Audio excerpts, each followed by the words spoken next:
Idaho's choice for news, talk, and Broncos. This is 580 KIDO. KIDO-AM.com. The news you need starts right now.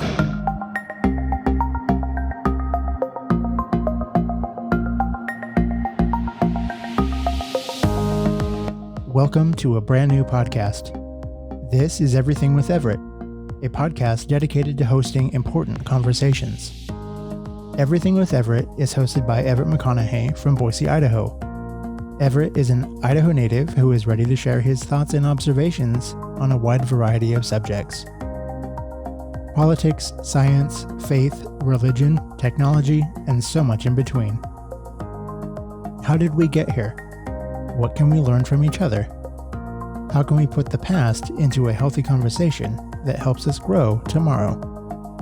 This is Everything with Everett, a conversation worth having.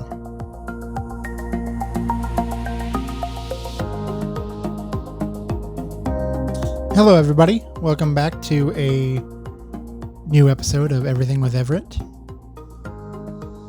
Are you getting tired of all the politics like I am and the current events of the world? Not that they're not important, but it's nice to take a break every now and then. One of the things that I like about my podcast, my goal for it, is that we don't focus on one genre of discussion. So I thought we should take a break from the current events and timely info and have a little bit of fun with some history. So today I would like to talk about my very first employer. I was a little bit of a nerd on them. Back when I was going to college, I did a speech on them for my communications class. Very fitting. Talk about your employer at a radio station. And I got some great information, historic audio, as well as audio that I obtained myself from our systems at work, which now are historic in nature because they don't use it anymore. Anyway, so the station that I'm going to be talking to you about is station KIDO in Boise, Idaho. It is Boise's very first licensed radio station and has quite an extensive history. There are several periods of the station, starting from 1919 at station 7YA, 22 became KFAU, 1928 became KIDO, and 59 it was owned by Mesabi Western, part of Bill Boeing and the Boeing airline equipment company. In 76 it was owned by Western Broadcasting, 79 Sundance Broadcasting, 97 it was owned by J-Corps, and then they sold to Clear Channel Communications, which is iHeartMedia nowadays. In 2007, the station was owned by Peak Broadcasting. I worked for Clear Channel for 3 months and was part of the sell into Peak Broadcasting, and I worked for Peak Broadcasting till my departure in 2010. They are currently owned by Town Square Media. Peak Broadcasting does not exist anymore, but it's the same people at the building. So in 1920, radio begins in Idaho. The first broadcasting on low power station 7YA and shortwave station 7XT. X means experimental, and Y stood for educational. They had a tower located on the rooftop of Boise High School, and the studios were located under the stage at Boise High in the auditorium. It's now the green room, if you ever get to go down underneath the stage area of Boise High School. Some really cool pictures from when it was a radio studio. But it was started by Harry Redeker, a physics and chemistry teacher, to teach enlistees, soldiers during World War I, about how to do Morse code for the war. They started broadcasting concerts, music events, and like speech type content instead of just dits and dots on the radio waves. They were then told by the FCC, hey, if you're going to do that, you need to become a fully commercial licensed radio station. So they filed, and were given the call letters. They were all alphabetically assigned at that point. You couldn't request a call letter. Now you can request call letters if you start a radio station. They were assigned call letters KFAU and became Boise's first licensed radio station on July 18th, 1920. Harry Redeker, the teacher, becomes the first licensed operator. Upgraded their equipment in 1925. NBC launched a radio network of 25 stations. KIDO, or the station, eventually would become part of the NBC network. The Boise School Board in 1928 sells KFAU to a gentleman by the name of KIDO Phillips. There's a rumor that why it's called KIDO is in honor of him, KIDO. KIDO moves to the fourth floor of the Elks building at 9th and Jefferson with a tower antenna on the roof broadcasting with 1,000 watts on November 5th, 1928. And that is the birthday of KIDO, the station we have today. In 1930, September, KIDO upgraded their transmitter and relocates the twin towers. I believe they had one of those antennas with the wire that goes between the two towers. So they had two towers to broadcast from. They located them to South Junior High Field off Owyhee Street. And in September, they moved the studios to the basement of the new Hotel Boise, which is now the Hoff Building. And there's a very popular program that took off from there. In 1931, KIDO is authorized to use the frequency of 1350. It's a really cool picture that Art let me see. I actually have a copy of it. Showing, I guess, the predecessor to what, like Boise, kind of like the Boise Hawks, it was the local baseball team. And on the back, they had the scoreboard and kind of the outfield part of the field. And it had the big old, like, cutouts of the wood. It said 1350 KIDO. And then on one side, it had Idaho Power as a sponsor. And then on the other side, I believe there was something about the Boise Airport, like airfield. And I believe at that point, that was the airfield was actually where the stadium is at Boise State University. It was very rural back then. So in 1931, authorized for 1350 frequency. 1933, high winds destroyed the twin towers at South Junior High, and they erected a single tower to replace them. In 1934, on the 15th, William Edward Borah, senator, sends a telegram saying that the FCC has authorized KIDO to up the power from up to 2,500 watts during the day, and nighttime remains at 1,000 watts. So they were at 1,000 full-time by that point. In 1936, June of that year, KIDO moves to the beautiful new studios in the mezzanine of Hotel Boise. Their new transmitter site with a 235-foot tower was installed at Collister next to the river. And I believe that's where the first Channel 7 tower was later put about 20 years later. In 1937, KIDO becomes an affiliate of NBC. That was on October 1st, 1937. There was the Red and Blue Network. They got new equipment, tape arrives, cutting lathes, wire recorders. Basically, it's the beginning of new technology for radio, kind of the evolution of what we see now.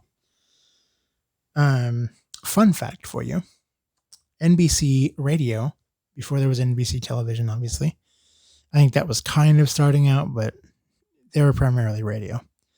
They were so big that they were broken up, and I believe NBC Blue was the smaller network, and that was sold off, and from my understanding, that became ABC Radio that was actually still around, not part of ABC anymore, but ABC Radio was a former NBC Blue network.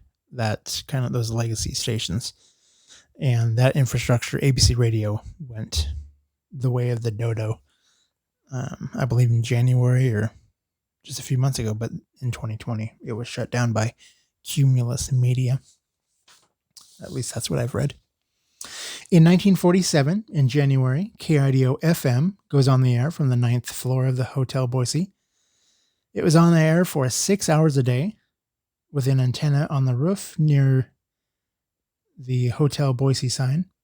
Station went off the air very soon due to no receivers in the area. Not many people had enough money to go buy a brand new technology called the FM radio. That was just AM back then. And radio stations were full service. It wasn't talk on the AM and music on the FM. It was everything. It was full service. They had music, they had news. It was just full, well-rounded programming, and people gathered around the radio at night and listened to some live performances, music.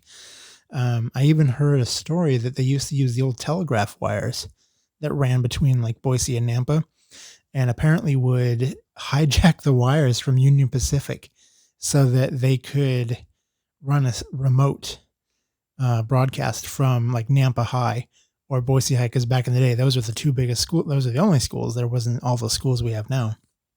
And so I guess there's the big to-do was the football game between Boise High and Nampa High. And they would hijack the telegraph wires for a couple of hours, broadcast their game with the audio being sent between the main studio and the remote at the field. And then they would hurry up, wrap up the broadcast, slip the wires back into connection just in time for the clocks to update at the top of the next hour after the broadcast. Pretty cool little history there. In 1946 and 1947, competitors come on the air to KIDO news stations. KGEM, which was 1140, is now a Catholic radio station. They came on, and at the time, probably not right away, but they, for a while, were Idaho's most powerful radio station at 10,000 watts. They were almost double the power of most of the AM stations in the area before KBOI went 50,000 watts in 1967. KDSH came on the air in 1947. That station became KBOI, but they were definitely just starting out, and they were an early competitor to KIDO. But KIDO was definitely the stronger signal at the time, more power transmitting. They were kind of the father of radio. Well, they were the father of radio. In 1950, KIDO moves the studios to the entire second floor of the Chamber of Commerce building on Idaho Street between Capitol Boulevard and 8th Street, and they added new equipment. In 1951, on March 18th, KIDO moves to frequency AM 630 with 5,000 watts day and night and a new RCA transmitter with 3 tower directional array. That's currently the AM 630 transmitter site. It's out Cloverdale Road off of Hubbard. And I believe from what I read a few years ago, it's the third largest in terms of the spread, geographical spread. There's a mile between the farthest east and the farthest west tower, and it's the third largest antenna array in the United States. In 1952, KIDO files for TV station Channel 7.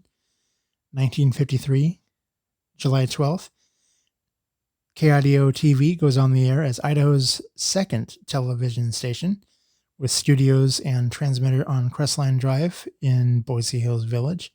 The very first station was actually KFXD, I believe, Channel 6. No, Channel 2 was, Channel 2 was first. They were up on the mountain where they currently, all the transmitters are now above Boise next to Bogus. They were the pioneers of doing that.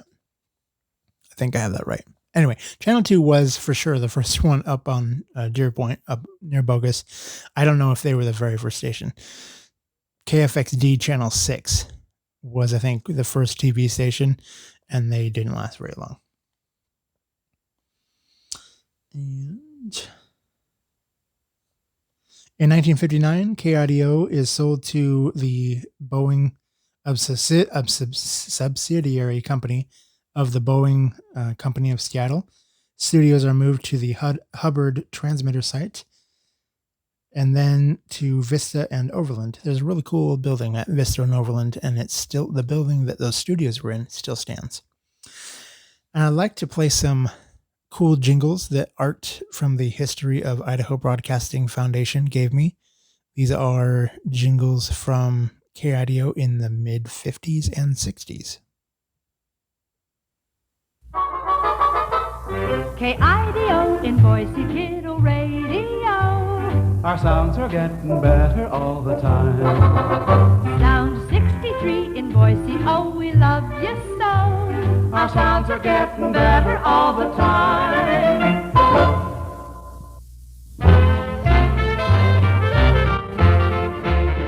Back home again in dear old Boise on KIDO, KIDO.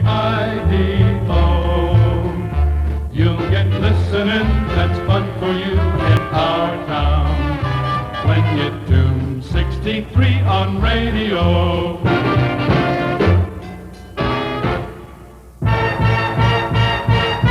Our sound is tasty as a cherry pie. Sound 63 is on the go. Who'll be the apple blossom of your eye? KIDO.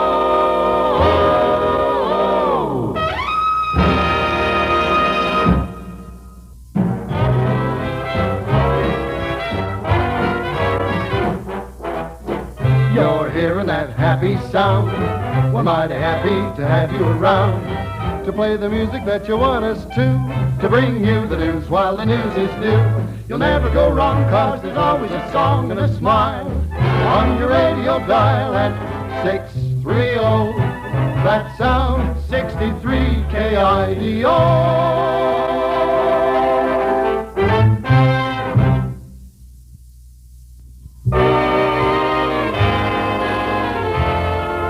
This is KIDO. Boise's better listening. Your dial is set on 630. So for all of the news and music to chase your blues, It's KIDO, the best on radio.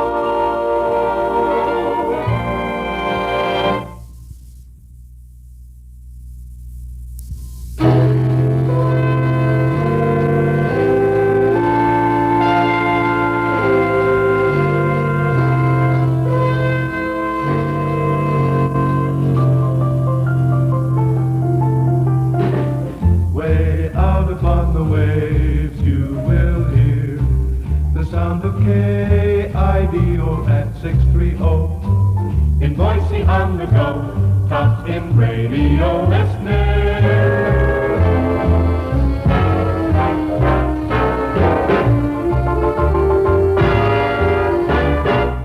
Way up with KIDO Radio.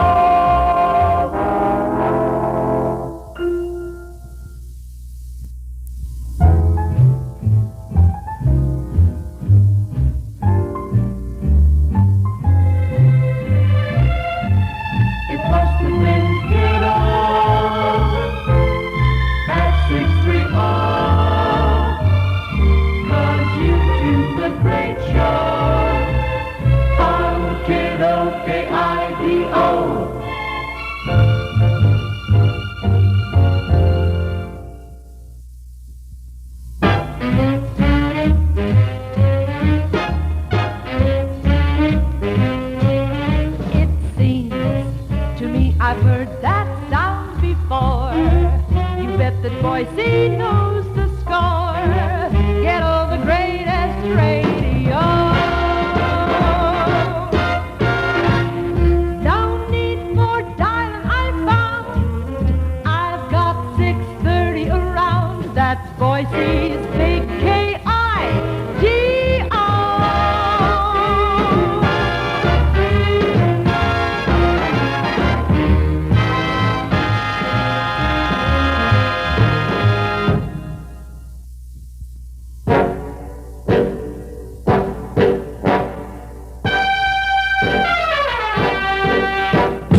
I love to hear KIDO, KIDO.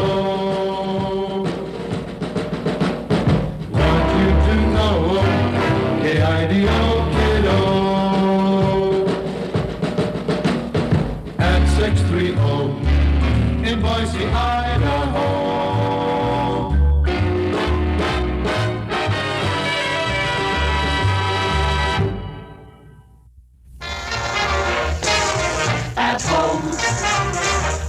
the go. Keep that radio dial at 630. It's listening designed With you in mind on Sound 63 KIDO in Boise. 63 KIDO. KIDO.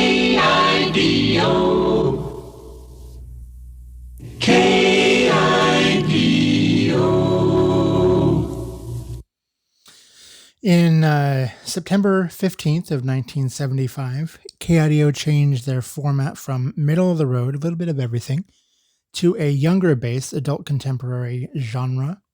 The next year, on July 1st, 1976, KIDO is sold to Western Broadcasting Company of Missoula, Montana. Tons of staff changes come up, and they filed for their FM station of 104.3, which is still owned by the same group. At the time, it was, I believe their call it is on that one was KIDQ. And they didn't have true stereo back then, so what they would do is they would do one channel on AM and one channel on FM.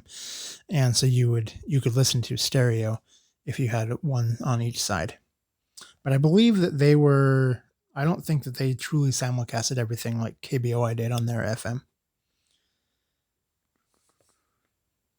In 1977, KIDO changes format to rock and tries to compete head-to-head with KFXD, drops NBC, and KBOI picks up NBC News.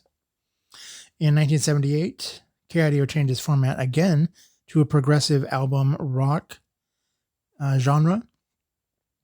In May of 1979, the Sundance Broadcasting Company by KIDO switched the format to urban cowboy country and call it the radio station, and changed the name to KIDO.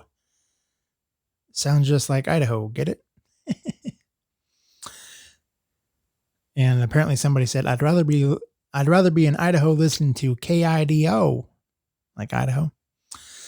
Their FM, KIDQ FM, Q104 goes on the air on November 1st, 1979. It was a rock format as well.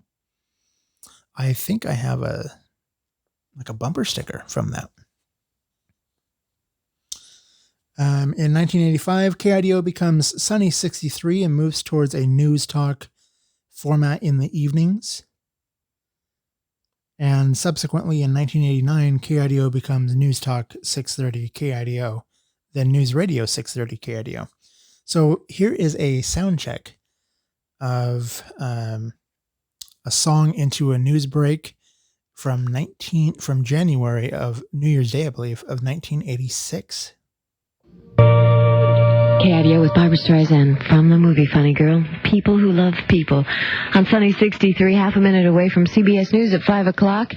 As the sun sets, yes, the sun sets, and you can see it setting. Isn't it nice to have some blue sky and warm temperatures for the next couple of days? Highs will be in the mid-30s, thereabouts, and lows tonight in the mid to upper teens. That's where our highs have been for the last 3 weeks. Currently it's 33, it's Sunny 63. This is KIDO Boise at 5 o'clock.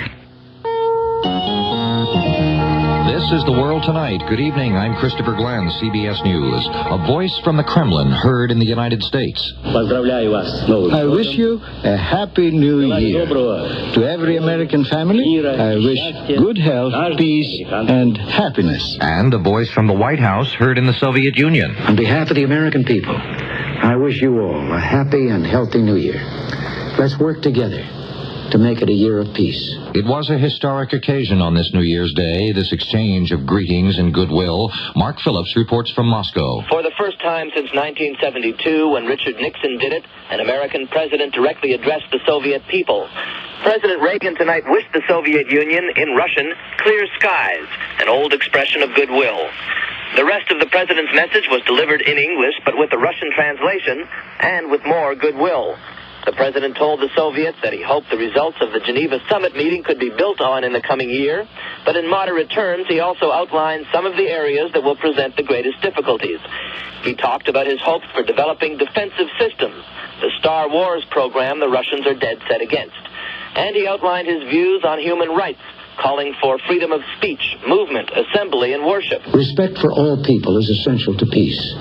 And as we agreed in Geneva, progress in resolving humanitarian issues in a spirit of cooperation would go a long way to making 1986 a better year for all of us. The Soviets, as they had agreed, carried his remarks in full and also broadcast Mikhail Gorbachev's address to the American people. Mark Phillips, CBS News, Moscow. The Gorbachev greetings to Americans after this. I do have the full audio clip of that, but we don't have time for that right now. I just thought it was kind of cool, the historic of the Soviet Union before the Russia we have today. So going on, KIDO switches in, I believe, let me look at the history here. Between 89 and 93, so right around 89, I believe, they switched to their all news and talk format. 93, legacy member John Duane took over the morning show. He passed away a few years ago. I went to his funeral. Really great guy. His co-host Chris Kelly joined the show right around that time. By 96, 99, KIDO was sold to Sundance and Colfax, who sells to J-Core, who then sells to Clear Channel quite a bit. I remember there were lots of things going on. I was like 7, hanging out in the newsroom at KIDO at that point. And I remember a lot of hearing weird things about that. In 2001, Clear Channel moved the KIDO studios to their current location, beautiful new studios on Park Boulevard. That is where I started working for KIDO in 2006. On August 12th, 2002, KIDO moves from 6:30 a.m. to 580 on the dial, and KFXD moves from 580 to AM 630. In 2006, John Duane and Chris Kelly resigned from the morning show due to non-negotiables with Clear Channel, and the current era of their format took over. First with the story, first with the news, first on your radio. 580 News Radio KIDO. You steer, we'll navigate. At the next intersection, turn. Traffic and weather together on the 10s on 580 News Radio KIDO. For 80 years, KIDO has been an Idaho leader. That tradition continues today. It's time for Kevin Miller in the morning. Kevin Miller in the morning. Boise's Talk Radio Evolution starts now. 580 KIDO. And then they obviously took over the Broncos, and I realized that I actually was producing the show the night that they announced that they were going to go to the Fiesta Bowl. And so that was kind of cool. So I saved this little clip. It'll be a fiesta, a party. Kevin Miller, thanks so much for being down here tonight at the Double R Ranch Club. Enjoyed it. Bob, and I will see you tomorrow morning. Thanks for keeping me out of trouble. For Kevin Miller, for our technical assistant, Lee Eichelberger, we thank him. For Taylor McConnaughey in the studio for getting us on the air tonight. This is Bob Beeler saying so long from the Double R Ranch Club in the Stickle. Oop. Cut him off. Same button. Whoops. Anyway. So hopefully a nice change of pace from the past podcasts that I've been doing. A little something different. That's kind of the way I want this podcast to be going. Keep changing it up. Talk about something that matters. Talk about something that you can enjoy. And if you live in the Boise area, something that might actually apply to where you live.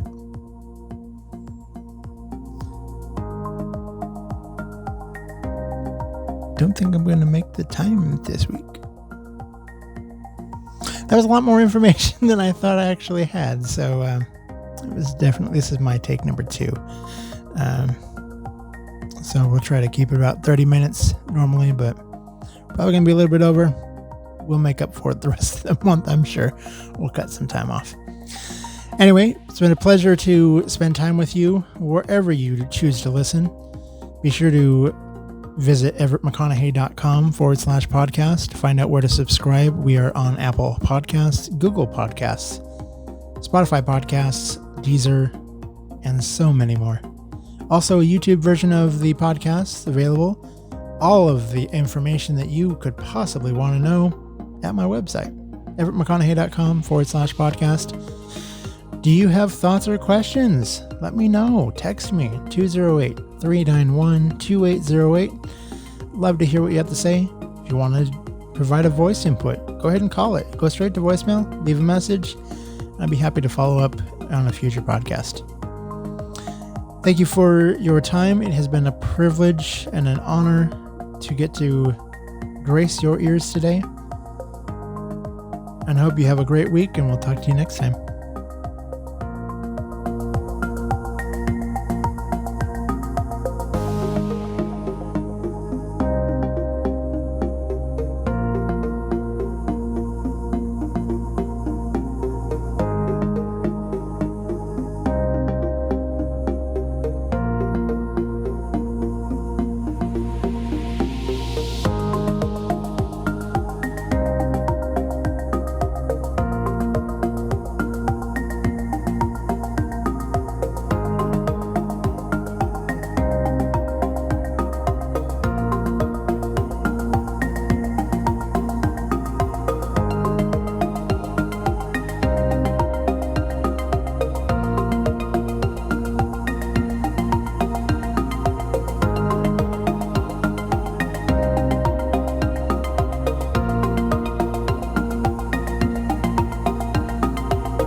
You can join the conversation anytime. Call or text 208-391-2808. Also, you can connect on Twitter. Look for @Everett Podcast. Listen to all available episodes of Everything with Everett, as well as find out where to subscribe. More information at everettmcconaughey.com/podcast.